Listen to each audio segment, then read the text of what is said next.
So this is going to be a short video. I recently created a new Amazon direct publishing account, and what I'm going to be doing is documenting my progress as I create books for Amazon KDP.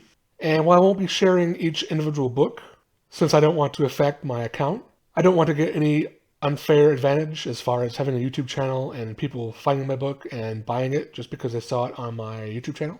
So I'm going to be starting from scratch like everyone else would be if they were creating a new account on Amazon KDP. However, I will give examples and show you how to create books from start to finish. I will be using Canva as well as Creative Fabrica for my graphics. However, you don't need to use Creative Fabrica for your graphics. And if you're making low content notebooks or journals, you won't need to use graphics or images or illustrations at all. And I'm using Canva, canva.com, because it's easy for beginners. It's also free, so whatever books I create on my channel to use as examples will be on a Canva free account. So you'll be able to follow along with me without having paying for a pro account. So this will be the first video in the series, and it will have a new playlist created for it. So as new videos come out, I'll add them to the playlist. From time to time, I will also be documenting sales and progress as far as how much I make on Amazon KDP selling my books. Just know that selling books on Amazon is a slow process, especially if you're selling low content books such as journals, logbooks, recipe books, or notebooks.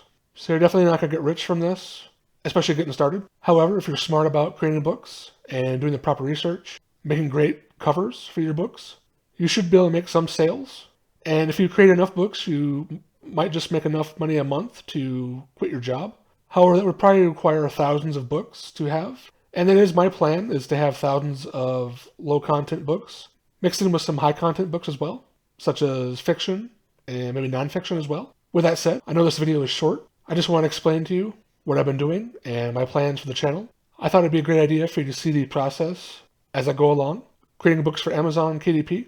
I'll also discuss my issues I have, all the pitfalls that I come across, and how I work around those. In the next video, I'll discuss how to do keyword research for your book niche on Amazon itself without using any paid tools, and just simply using the Amazon search bar. So thank you for watching this video, and I'll see you in the next one.